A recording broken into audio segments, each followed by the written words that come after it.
Fatal Influence, Jacy Jayne, Fallon Henley, and Lainey Reid make their SmackDown debut.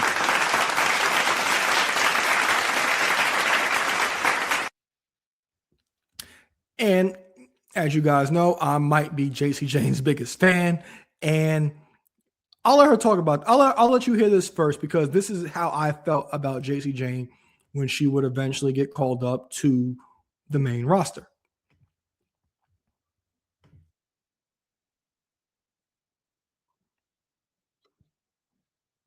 Two years ago, 3 years ago, it wouldn't have ended well. I would have been gone by now. Everybody always loves to say that they're ready, and in reality, you're not ready.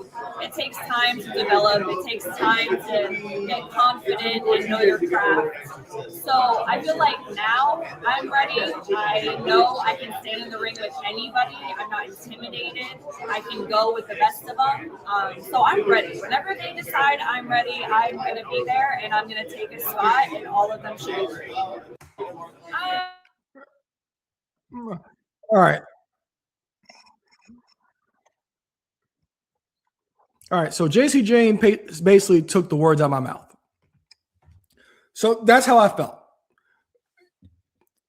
When Mandy Rose got released, I was like, all right, you could bring Toxic Attraction up now. Well, actually, while Mandy was still champion, it's like, all right, there's nothing left for Mandy to do there.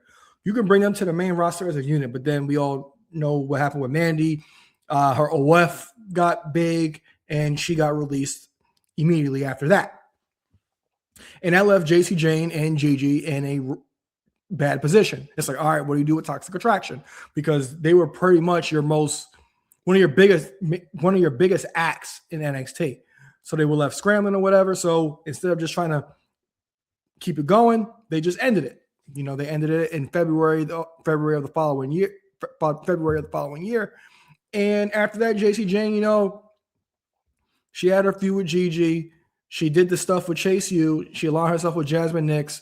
Then after that, Fallon. And after that, it was Fatal Influence was born.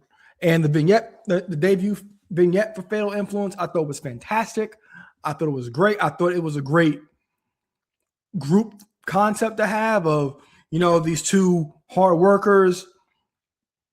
They're not from NIL. They're not athletes. They're actually wrestlers, and they're recruiting somebody new. And I thought that was a great concept. I really do. And early on, it seemed like Fallon was going to be the face. Now, Fallon Henley, I think, is fantastic as well. I tout all three of these women every week on this string, every week. And with Fallon got the rub first. Fallon was the North American champion. She was in the forefront, but then slowly but surely, like, JC kind of got into the forefront. And also noted, I've been day one-ish on Jacy Jayne. I really have. I've been day one-ish from NXT when her debut. I was like, who is that? In Fatal Influence, she was a lesser-known person because Mandy Rose from the main roster. Everybody knew Gigi Dolan from being married to Darby Allin at the time as Priscilla Kelly on the Indies, but nobody knew who Jacy Jayne was. And immediately I said, who is that? That's it. She's the best one at that group. And she will be the star. And look who's left standing. It's Jacy Jayne. So back to my previous statement was Fallon got the rub first as North American champion. And with the North American Championship run, it was good. Fallon can go. Fallon has everything that Jacy has. Jacy just has the it factor, I think, in my opinion. So this previous year goes by. It's like, all right, Jacy's getting the rub. She could talk. Her in-ring is amazing. She sells better than any woman in NXT. And the concept of her in Fatal Influence was, who's the new flavor of the week? Because we all know that NXT is essentially, you get new people coming in, and it's like, all right, well, you're the new popular person. You're going to be the champion. Oh, you're the new popular person. We're going to put you in the forefront. But that's not how it was. But with Jacy Jayne, she would bring that up. And that was a great concept. The flavor of the week concept was big. And then she ends up being Stephanie Vaquer. I cut a video last year when that happened. It's almost a year to exact to the day. And Jacy Jayne's the NXT Women's Champion. I was so excited because I also talked about that I didn't think she would even get an NXT Women's Championship run, because like I've always said this about Jacy is sometimes being too good is detrimental to you. You know, the best worker doesn't always get the rub all the time. You know, you got like, for example, X-Pac, Dolph Ziggler, guys who can do everything, but don't get the opportunities. And I thought that she might fall under that. But the way she described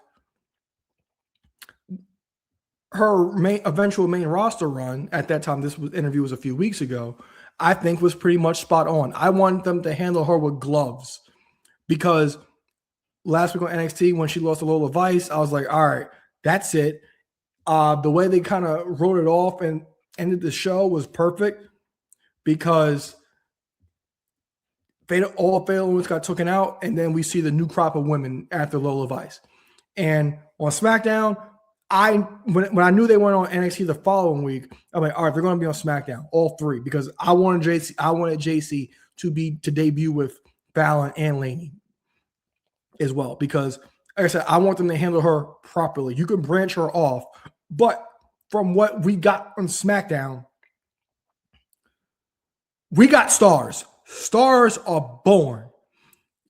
Lainey, Fallon, and Jacy, I thought they would have debuted challenging Paige and Brie for the tag titles, but they still interacted. They attacked Paige and Brie along with Charlotte and Alexa.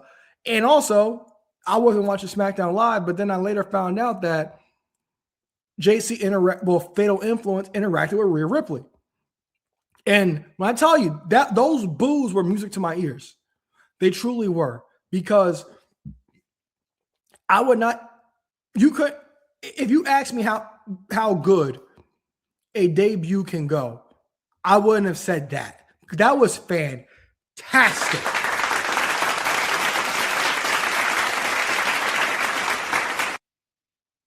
The crowd, they threw everything at Jacy that they could. They threw the boos, the what chants, and she handled it perfectly. Fallon handled it perfectly. Lainey, a little rough on the promo, little Brie Bella-esque, but I know she can cut a promo. I know she could talk properly. It's her first time on the main roster. I'm not gonna hold that against her. But they made an impact, and then she put on a banger with Rhea Ripley. Let alone like you're coming out twice on your debut is a big deal. They came out, you interact with Charlotte, Alexa, and the tag team champions, and now you're interacting with the champion and putting on a banger.